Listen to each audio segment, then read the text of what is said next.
In August 2010, inside a quiet London neighborhood, police entered a secure MI6-owned apartment and discovered a site that would ignite one of the strangest mysteries in British intelligence history. In the bathroom, inside a clean white bathtub, sat a red North Face sports bag. It was zipped shut. A padlock secured the zip. And inside that bag, curled in a tight, unnatural fetal position, lay the naked, decomposing body of a 31-year-old codebreaker named Gareth Williams. The key to the padlock was found beneath his body, inside the sealed bag. There were no fingerprints on the bag, none on the padlock, none on the tub, and none belonging to Gareth himself. No forced entry, no signs of struggle, no witness reports, and no traceable DNA from anyone known. It was a scene that defied logic, science, and common sense. And it marked the beginning of an unresolved enigma that continues to haunt investigators today. To understand how a brilliant young intelligence officer ended up in such an impossible situation, we begin with his extraordinary life. Gareth Williams was born in 1978 in Anglesey, Wales. A child prodigy, he completed his math GCSE at age 10, his A-levels at 14, and graduated with a first-class degree from Bangor University at just 17, all while still attending high school. Reserved, intensely private, and gifted with a rare mathematical mind, Gareth pursued advanced studies before joining GCHQ, Britain's top signals intelligence and code-breaking agency. By his early 20s, he had already become one of their brightest cryptanalysts. He didn't drink, didn't socialize much, preferred cycling long distances, and spent most of his time immersed in highly classified analytical work. In 2009, Gareth was loaned to MI6 in London for a 3-year assignment. His mission, still heavily redacted today, involved working with the NSA and FBI to track Russian-linked money laundering networks tied to organized crime.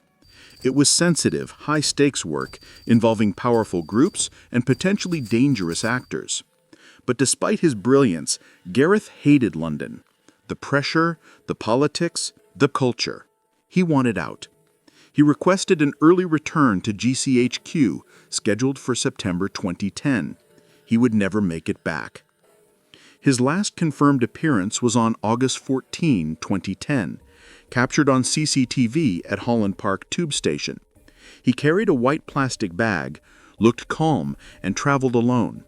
He was supposed to attend a meeting at MI6 headquarters on August 16. When he didn't show up, no one called him. No one checked his flat, and no one informed his family. For an entire week, his disappearance went unnoticed, an almost unthinkable failure within an intelligence agency. It took a distressed phone call from his sister, Sari, on August 23rd to finally raise the alarm. Only then did MI6 request a welfare check. When police entered his flat at 4:48 p.m. that day, they found the heating on full, despite warm August temperatures, accelerating decomposition. The apartment was spotless, undisturbed, and eerily quiet. But inside the bathroom, in the bathtub, the red holdall stood upright. When officers cut it open, they found Gareth's body. Pathologists concluded he likely died from hypercapnia, carbon dioxide buildup, within minutes of being sealed inside the bag. The estimated time of death was the early hours of August 16, a full week before discovery. Yet the forensic evidence made no sense. There were no fingerprints on the bag, the zip, or the padlock. Not Gareth's, not anyone's. Unidentified DNA was found on the zip. A single hair on Gareth's hand matched no one known. His iPhone had been factory reset on August 15, erasing all messages, calls, and data. 9 USB drives from his office were mysteriously overlooked during the investigation and later found to have been wiped clean. Authorities even removed and replaced his front door after discovering his body, offering vague or inconsistent explanations. Inside the flat, investigators found 6 boxes of expensive women's designer clothing, worth up to £25,000, along with high-end makeup, shoes, and a wig, all unworn. His browser history included occasional visits to bondage websites, but nothing indicating obsession or addiction. A strange 2007 incident was also recalled by his former landlady. She once found him accidentally handcuffed to his bed, naked and embarrassed. He claimed it was simply a private experiment, yet no such paraphernalia was found in his MI6 flat. In 2012, a coroner's inquest attempted to reconstruct what happened. Expert escape artists and forensic specialists tried nearly 400 times to lock themselves inside the same type of bag and failed every time. They called it virtually impossible for Gareth to have sealed himself in without help. Body positioning suggested he was alive when zipped inside. The coroner, Dr. Fiona Wilcox, ruled his death unnatural and likely criminally mediated, strongly implying a third party placed him inside the bag and locked it from the outside. She criticized MI6 for waiting a full week to report him missing, calling it a serious failure that destroyed vital evidence. She rejected theories of suicide, accidental fetish activity, or cross-dressing fantasies. To her, the facts pointed toward third-party involvement. But in 2013, after a reinvestigation with expanded access to MI6 personnel, the Metropolitan Police reached a different conclusion. They suggested Gareth likely died alone, in an accidental self-entrapment during a private activity, despite the physical impossibility demonstrated by experts. No suspects, no evidence of foul play, and no further leads. The family rejected this explanation, calling it a cover-up designed to protect intelligence interests.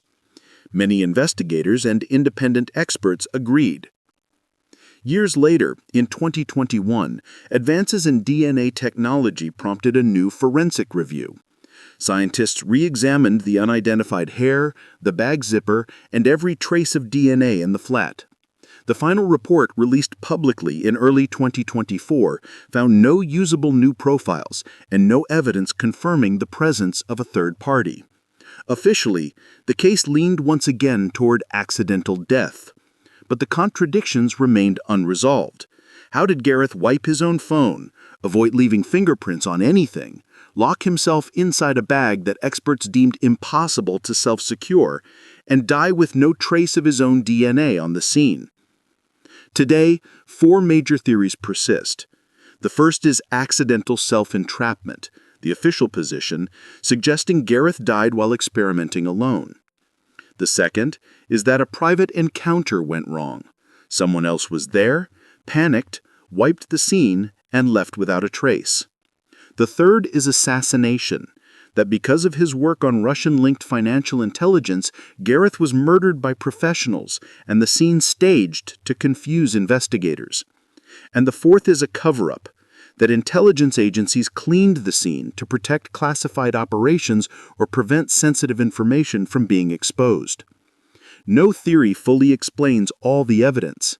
No suspect has ever been identified, and no motive has ever been confirmed.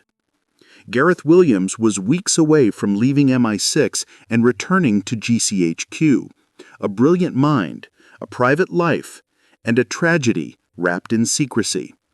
Today, his case remains one of the most perplexing, unsolved mysteries in modern British intelligence. A life ended in silence, a puzzle with missing pieces, and a truth that may never fully come to light.